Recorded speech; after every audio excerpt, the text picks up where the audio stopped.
నమస్తే, welcome to mass media. ఇప్పుడు headlines చూద్దాం. తెలుగు రాష్ట్రాల్లో ఘనంగా ముక్కోటి ఏకాదశి వేడుకలు. చంద్రబాబు నివాసంలో చండీ యాగం, సుదర్శన హోమం.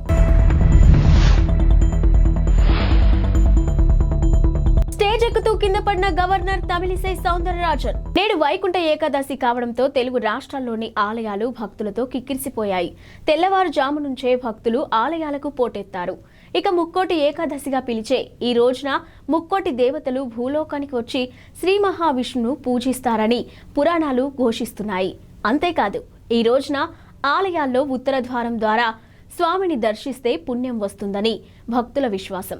ఈ తెల్లవారుజామున నుంచే 1:45 వైకుంఠ ద్వారాలు తెరుచుకున్నాయి. ఇక తిరుమల శ్రీవారిని వైకుంఠ ద్వారం గుండా దర్శించుకునేందుకు సుప్రీంకోర్టు మాజీ CJI justice NV Ramana, high court న్యాయమూర్తి justice Ravindrababu, justice Hima Kohli, justice LL Bhatti, justice Shyam Sundar, justice Tarala Rajasekhar, Karnataka governor Thawarchand Gehlot, AP మంత్రులు పెద్దిరెడ్డి నారాయణస్వామి, ఉషా శ్రీచరణ్, మెరుగు నాగార్జున, చెల్లుబోయిన అంబటి రాంబాబు, కారుమూరి గుడివాడ అమర్నాథ్, రోజా, ఎంపీలు ప్రభాకర్ రెడ్డి, రఘురామకృష్ణరాజు, సీఎం రమేష్, ఇక డిప్యూటీ స్పీకర్ వీరభద్రస్వామి, టీడీపీ నేత అచ్చెన్నాయుడు వంటి ప్రముఖులు తిరుమలకు తరలివచ్చారు. తెలంగాణలోని ప్రముఖ పుణ్యక్షేత్రమైన యాదాద్రి లక్ష్మీ నరసింహస్వామి విష్ణుమూర్తి రూపంలో భక్తులకు ఉత్తర రాజగోపురం వద్ద దర్శనమిచ్చారు. ఇక్కడ జరుగుతున్న వైకుంఠ ఏకాదశి వేడుకల్లో మంత్రి తుమ్మల నాగేశ్వరరావు, ప్రభుత్వ విప్, ఆలేరు ఎమ్మెల్యే బీర్ల ఐలేయ, ఇక కుటుంబ సభ్యులు తదితరులు పాల్గొన్నారు.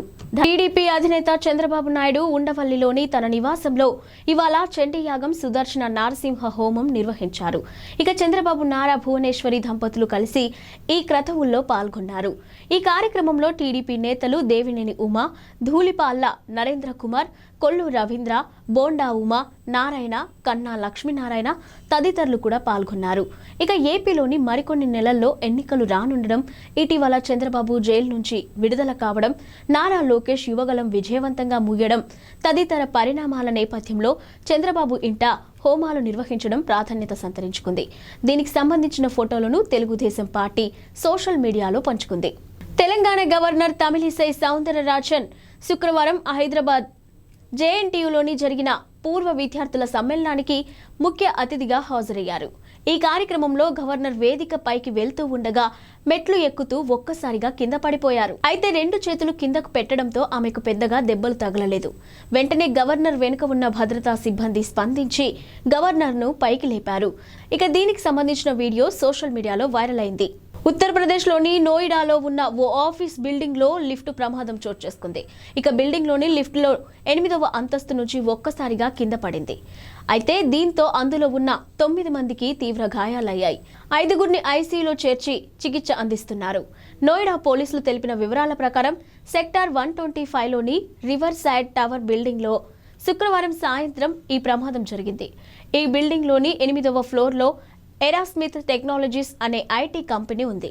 అందులో పనిచేస్తున్న 9 మంది ఉద్యోగులు ఆఫీస్లో డ్యూటీ ముగించుకొని కిందకు దిగేందుకు లిఫ్ట్లోకి ఎక్కారు. అయితే 8వ అంతస్తు నుంచి లిఫ్ట్ ఒక్కసారిగా కింద పడింది. దీంతో కొందరికి కాళ్లు విరగ్గా, మరికొందరికి చేతులు విరిగాయని, ఇంకొందరికి ఇతరత్ర గాయాలయ్యాయని పోలీసులు వివరించారు. అందరినీ ఆసుపత్రిలో చేయించి చికిత్స అందిస్తున్నట్లు వివరించారు. ప్రస్తుతం 9 మంది ఆరోగ్య పరిస్థితి నిలకడగానే ఉందని వైద్యులు తెలిపారు. టీడీపీ ఎన్ఆర్ఐ నేత యష్ బొద్దులూరిని ఏపీ సిఐడి పోలీసులు శంషాబాద్ ఎయిర్పోర్ట్లో అరెస్ట్ చేశారు. అనారోగ్యంతో ఉన్న తన తల్లిని చూసేందుకు వచ్చిన ఆయన్ను అదుపులోకి తీసుకున్నారు. అక్కడి నుంచి మంగళగిరి పోలీస్ కార్యాలయానికి తరలించారు. ఆయనపై లూకౌట్ నోటీసులు ఉన్నట్టు తెలుస్తుంది. యష్ అరెస్టుపై టీడీపీ నేతలు మండిపడుతున్నారు. యష్ బొద్దులూరిపై ఏపీలో అక్రమ కేసులు నమోదు చేశారని, నిన్న రాత్రి హైదరాబాద్ ఎయిర్పోర్ట్లో ఆయన్ను అరెస్ట్ చేశారనే విషయం తెలిసి షాక్కు గురయ్యానని టీడీపీ యువనేత నారా లోకేష్ అన్నారు. క్రూరమైన ఈ ప్రభుత్వం అరెస్టులు, నిర్బంధాలతో ప్రశ్నించే గొంతులను అణచివేయాలనుకుంటుందని మండిపడ్డారు. ఒక టెర్రరిస్టు మాదిరి ఆయన్ను అరెస్ట్ చేయడం దారుణమని అన్నారు. యష్కి న్యాయం జరిగేంత వరకు విశ్రమించబోమని చెప్పారు. వైసీపీకి చివరి రోజులు దగ్గర పడ్డాయని పేర్కొన్నారు. ఎయిర్పోర్ట్ వాళ్ళు ఇచ్చారు. ఆ లుక్అవుట్ మనం చూడొచ్చా అండి? ఆ లుక్అవుట్ మనం చూడొచ్చా? మహిళా ప్రయాణికులకు ఉచిత ప్రయాణ సౌకర్యాన్ని కల్పిస్తున్న టీఎస్ఆర్టీసీకి కీలక విజ్ఞప్తి చేసింది. అయితే తక్కువ దూరం ప్రయాణించే మహిళలు పల్లె వెలుగు బస్సులు ఎక్కాలని కోరింది. తక్కువ దూరం ప్రయాణించే వారు ఎక్కువగా ఎక్స్ప్రెస్లు ఎక్కుతున్నట్లు యాజమాన్యం దృష్టికి వచ్చిందని, ఇక పర్యవసనంగా ఎక్కువ దూరం వెళ్లే ప్రయాణికులు ఇబ్బందులు పడుతున్నారని టీఎస్ఆర్టీసీ ఎండీ సజ్జనార్ తెలిపారు.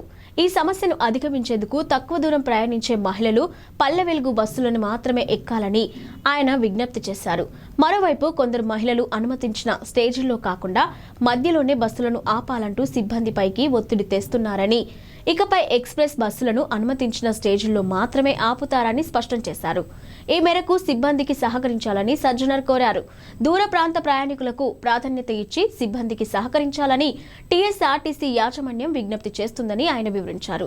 ఇక ఆర్టీసీ బస్సుల్లో మహిళా ప్రయాణికులకు ఉచిత ప్రయాణం విజయవంతంగా కొనసాగుతుందని, సహకరిస్తున్న సిబ్బందికి ప్రయాణికులకు అందరికీ ధన్యవాదాలని ఆయన పేర్కొన్నారు. ఈ నెల 9వ తారీఖు నుంచి రాష్ట్ర ప్రభుత్వం చేపట్టిన మహాలక్ష్మి ఉచిత ప్రయాణం మహిళలకి, ఆడపిల్లలకి, అదేవిధంగా థర్డ్ జెండర్కి టీఎస్ఆర్టీసీ యాజమాన్యం చాలా సక్సెస్ఫుల్గా ఇంప్లిమెంట్ చేయడం జరుగుతుంది. చాలా చోట్ల అనూహ్య స్పందన వచ్చింది. రికార్డ్ స్థాయిలో ప్రయాణికులు మా బస్సులో ప్రయాణం చేయడం జరుగుతుంది. బట్ ఈ ఒక పథకం ఇంప్లిమెంట్ చేయడంలో యాజమాన్యానికి, ముఖ్యంగా మన సిబ్బంది కూడా కొన్ని సమస్యలు తెలియెత్తుతున్నావు. ముఖ్యంగా చాలామంది మహిళలు తక్కువ దూరంకి వెళ్ళే వాళ్ళు కూడా మన ఎక్స్ప్రెస్ బస్సులో ఎక్కి దూర ప్రాంతం వెళ్ళే ప్రయాణికులకి ఇబ్బంది కలిగించే విధంగా ప్రయాణం చేస్తున్నారు. వాళ్ళందరికీ కూడా నా తరఫు నుంచి, యాజమాన్య తరఫు నుంచి కోరుతున్నాను, మీరు తక్కువ దూరంలో వెళ్ళే వాళ్ళైతే పల్లె వెలుగు బస్సులో ప్రయాణించాలని చెప్పి నేను మరీ కోరుతున్నాను. అదేవిధంగా కొంతమంది మహిళలు స్టేజ్ కాకుండా మధ్యలో, రోడ్ మధ్యలో ఆపడము, లేదంటే ఎక్కడ కావాలో అక్కడ ఆపండి అని చెప్పి అడుగుతున్నారు. దీనివల్ల కూడా చాలా దూర ప్రాంతంలో వెళ్ళే వాళ్ళు కూడా చాలా ఇబ్బంది కలుగుతుంది. స్టేజ్ దగ్గర మాత్రమే మా బస్సు ఆగడం జరుగుతుంది. సో ముఖ్యంగా దీనివల్ల కూడా దూర ప్రాంతం వెళ్ళే వాళ్ళు, వేరే ప్రయాణికులు కూడా మేలు జరుగుతుంది. మన కండక్టర్స్కి, డ్రైవర్స్ కూడా బాగా జరుగుతుంది. లేదంటే కొన్ని చోట్ల మనకు చాలా ఇబ్బంది కలుగుతుంది. మన కండక్టర్స్ కూడా చాలా ఇబ్బంది పడుతున్నారు. ప్రజలు బాగా సహకరించారు. వాళ్ళందరూ కూడా నా తరపు నుంచి, యాజమాన్య తరపు కూడా ధన్యవాదాలు తెలుపుతున్నాను. వచ్చే రోజు కూడా ఈ ఒక స్కీమ్ని ఇంప్లిమెంట్ చేయడానికి మహిళలు, ఆడపిల్లలు, థర్డ్ జెండర్ వాళ్ళందరూ కూడా సహకరించాలని చెప్పి నేను మరీ యాజమాన్య తరపు నుంచి అందరు కోరుతూ, మహిళా లోకానికి, ఆడపిల్లలకి, థర్డ్ జెండర్ అందరూ కూడా నేను యాజమాన్య. హైదరాబాద్ బొల్లారంలోని రాష్ట్రపతి నిలయంలో శుక్రవారం సాయంత్రం ఎట్ హోమ్ కార్యక్రమాన్ని నిర్వహించారు. ఇక ఈ కార్యక్రమానికి గవర్నర్ తమిళిసై సౌందరరాజన్, ముఖ్యమంత్రి రేవంత్ రెడ్డి హాజరయ్యారు. ఇంకా ఉప ముఖ్యమంత్రి మల్లు భట్టి విక్రమార్క, మంత్రులు సీతక్క, శ్రీధర్ బాబు, పొన్నం ప్రభాకర్, బీఆర్ఎస్ నాయకులు కేటీఆర్, హరీష్ రావు కూడా విచ్చేశారు. ఇక రాష్ట్రపతి ద్రౌపది ముర్ము, గవర్నర్ తమిళిసై సౌందరరాజన్, ముఖ్యమంత్రి రేవంత్ రెడ్డి కూర్చొని సరదాగా మాట్లాడుకున్నారు. బిగ్ బాస్ 7 తెలుగు విన్నర్ పల్లవి ప్రశాంత్ కు బెయిల్ లభించింది. నాంపల్లి కోర్టు ఆయనకు షరతులతో కూడిన బెయిల్ ను మంజూరు చేసింది. ఆదివారం పోలీసుల ముందు విచారణకు హాజరు కావాలని ఆదేశించింది. అన్నపూర్ణ స్టూడియోస్ వద్ద విధ్వంసానికి ఆయనే కారణమనే అభియోగాలతో పోలీసులు అరెస్ట్ చేశారు. ప్రశాంత్ను కోర్టులో ప్రవేశపెట్టడంతో 14 రోజులు రిమాండ్ విధించింది. దాంతో పోలీసులు ఆయన్ను చెంచల్గూడ జైలుకు తరలించారు.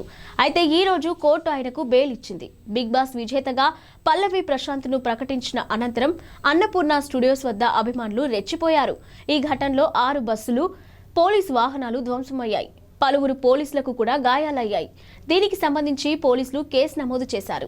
ఆంధ్రప్రదేశ్ ముఖ్యమంత్రి వైఎస్ జగన్మోహన్ రెడ్డిపై టీడీపీ జాతీయ ప్రధాన కార్యదర్శి నారా లోకేష్ మరోమారు తీవ్ర విమర్శలతో విరుచుకుపడ్డారు. జగన్ మాటలను దగ్గరగా చూస్తే జబర్దస్త్ షోలోని బిల్డప్ బాబాయ్ గుర్తొస్తారని పేర్కొన్నారు. ఆయన మాటలు కోటలు దాటుతాయని, పనులు మాత్రం గడప దాటవన్నారు. జగన్ తన సొంత ఇలాకా కడప జిల్లాలో 3 ఏళ్లలో స్టీల్ ప్లాంట్ నిర్మాణం పూర్తి చేస్తానని చెప్పి తొలి శిలాఫలకం కూడా వేసి 4 ఏళ్లైందని గుర్తు చేశారు. 15,000 కోట్లతో ఉక్కు పరిశ్రమ నిర్మించి 25,000 మందికి ఉద్యోగం ఇస్తానని నాడు కోతలు కోశారని ఆగ్రహం వ్యక్తం చేశారు. ప్రభుత్వ ప్రైవేటు భాగస్వామ్యంతో ప్లాంట్ నిర్మాణం చేపట్టాల్సి ఉండగా తుప్పలు తొలగించేందుకు సైతం నిధులు కేటాయించకపోవడంతో లిబర్టీ స్టీల్స్ పరారైందని ఎద్దేవా చేశారు. దీంతో జేఎస్డబ్ల్యూ అనే మరో కంపెనీ బతిమాలుకొని ఏడాది క్రితం మరోమారు జగన్ శంకుస్థాపన చేశారని గుర్తు చేశారు. ఇక మరో 3 నెలల్లో పదవీకాలం పూర్తి కానుస్తున్న కడప స్టీల్ ప్లాంట్ పనులు అంగుళం కూడా ముందుకు సాగలేదన్నారు. పులివెందులలో రోడ్ల నిర్మాణానికి బిల్లులు ఇవ్వకపోవడంతో కంకరపర్చి తారు వేయకుండా కాంట్రాక్టర్ పరారయ్యాడని పేర్కొన్నారు. ఇలాంటి దివాలా కోరు ముఖ్యమంత్రిని నమ్మి 1,000 కోట్లు పెట్టుబడి పెట్టడానికి ఎవరైనా ముందుకొస్తారా అని లోకేష్ ప్రశ్నించారు. శీతాకాల విడిదిలో భాగంగా రాష్ట్రపతి ద్రౌపది ముర్ము హైదరాబాద్కు వచ్చిన సంగతి తెలిసిందే. ఆమె పర్యటనలో భాగంగా బొల్లారంలోని రాష్ట్రపతి నిలయంలో ఎట్ హోమ్ కార్యక్రమాన్ని నిర్వహించారు. ఈ కార్యక్రమానికి మాజీ మంత్రులు కేటీఆర్, హరీష్ రావులు కూడా హాజరయ్యారు. వీరిద్దరూ తెలంగాణ భవన్ నుంచి ఒకే కారులో రాష్ట్రపతి నిలయంకు వెళ్లారు. ఇక కేటీఆర్ కారును డ్రైవ్ చేయగా హరీష్ రావు పక్క సీట్లో కూర్చున్నారు. మరోవైపు ఈ కార్యక్రమానికి గవర్నర్ తమిళిసై, సీఎం రేవంత్ రెడ్డి, మంత్రులు, ఎమ్మెల్యేలు, ఉన్నతాధికారులు హాజరయ్యారు. బీఆర్ఎస్ పార్టీ ఎమ్మెల్యేలకు కూడా ఆహ్వానాలు అందాయి. దీంతో కేటీఆర్, హరీష్ రావులు ఎట్ హోమ్ కార్యక్రమానికి వెళ్లారు. ఒకే కారులో బామర్దులు ఇద్దరు వెళ్లిన ఫోటోను హరీష్ రావు ట్విట్టర్లో షేర్ చేశారు.